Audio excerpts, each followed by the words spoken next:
वित्त मंत्री निर्मला सीतारमण ने वित्तीय वर्ष 2026-27 के लिए बजट पेश कर दिया है। इस बजट को जब पेश किया गया उसके बाद से शेयर बाजार में उथल पुथल देखने को मिली, लेकिन कई ऐसी चीजें हैं जिसके दाम अब सस्ते हो जाएंगे। इसके अलावा बहुत सारी ऐसी भी चीजें हैं जो अब महंगे हो जाएंगे। आखिर वित्त मंत्री निर्मला सीतारमण ने अपनी बजट में कौन सी वो बड़ी घोषणाएं की हैं, चलिए इस वीडियो में आपको विस्तार से बताता हूं। लेकिन उससे पहले बताता हूं कि क्या सस्ता और क्या महंगा हुआ है, मतलब आपके जीवन पर क्या प्रभाव पड़ने वाला है। तो सबसे पहले बात करते हैं क्या सस्ता हुआ। व्यक्तिगत उपयोग के लिए आयातित दवाएं सस्ती हुई हैं। स्मार्टफोन व अन्य कई इलेक्ट्रॉनिक्स भी सस्ते हुए हैं।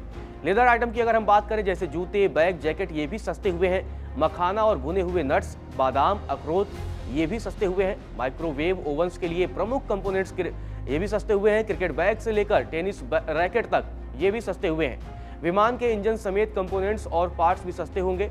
सोलर ग्लास सामग्री सस्ती हो जाएगी। परमाणु ऊर्जा परियोजनाओं के लिए आयातित सामान भी सस्ते होंगे। महत्वपूर्ण खनिजों के लिए पूंजीगत सामान भी सस्ते होंगे। ये थी सस्ते सामानों के लिए। अब महंगा क्या होगा, और अगर महंगा जो चीज होगा तो आपकी जेब पर उसका सीधा असर पड़ेगा और आपकी जेब जाहिर तौर पर ढीली होगी। तो अब बात करते हैं क्या महंगा हुआ। चिड़ियाघर के लिए आयातित जानवर और पक्षी महंगे होंगे। कम लागत वाले आयातित छाते महंगे हो जाएंगे।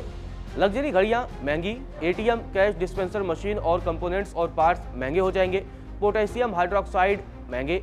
अमोनियम फास्फेट, नाइट्रोफास्फेट उर्वरक और नाफ्था ये भी महंगे हो जाएंगे। कॉफी रोस्टिंग, ब्रूइंग और वेंडिंग मशीनें भी महंगी हो जाएंगी। विदेशी क्रू के लिए फिल्म और प्रसारण उपकरण भी महंगे हो जाएंगे। तो ये थी सस्ते और महंगे की लिस्ट। अब बात करते हैं कि वित्तीय वर्ष 2026-27 के लिए जो बजट पेश किया गया है उसमें बड़ी घोषणाएं कौन सी हैं। आखिर किन चीजों को की पॉइंट के तौर पर हाईलाइट किया गया है जो वित्त मंत्री निर्मला सीतारमण ने किया है। तो चलिए बजट भाषण की बड़ी घोषणाओं के बारे में बात करते हैं। बायोफार्मा शक्ति योजना के तहत अगले 5 सालों में 10,000 करोड़ रुपए का निवेश किया जाएगा। कैंसर, शुगर, ऑटो इम्यून जैसी बीमारियों के लिए सस्ती दवाओं का घरेलू उत्पादन बढ़ाने पर जोर दिया गया है। भारत में डेटा सेंटर बनाने वालों की कोई छूट मिलेगी। 6 महीने तक टैक्स में छूट मिलेगी। क्लाउड सर्विस दे रही विदेशी कंपनियों को 2047 तक टैक्स में पूरी छूट मिलेगी। इंडिया सेमीकंडक्टर मिशन 2.0 की शुरुआत। इलेक्ट्रॉनिक्स कंपोनेंट्स मैन्युफैक्चरिंग स्कीम के लिए बजट को बढ़ाकर 40,000 करोड़ रुपए कर दिया गया है। 10,000 करोड़ रुपए का एमएसएमई ग्रोथ फंड बनेगा। आत्मनिर्भर फंड की शुरुआत की जाएगी और इसमें 4,000 करोड़ रुपए डाले जाएंगे। देश में 7 हाई स्पीड रेल कॉरिडोर बनेंगे। अगले 5 सालों में 20 नए राष्ट्रीय जलमार्ग की शुरुआत भी की जाएगी।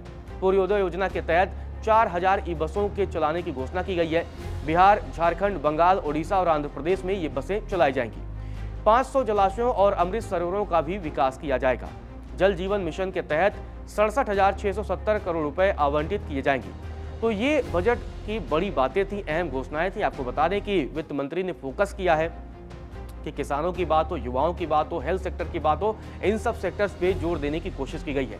तो ऐसे में एक बड़ा सवाल ये भी है आपसे कि आपको बजट में क्या मिला, क्या आप बजट से संतुष्ट हैं या नहीं है। कमेंट बॉक्स में हमें जरूर बताइए।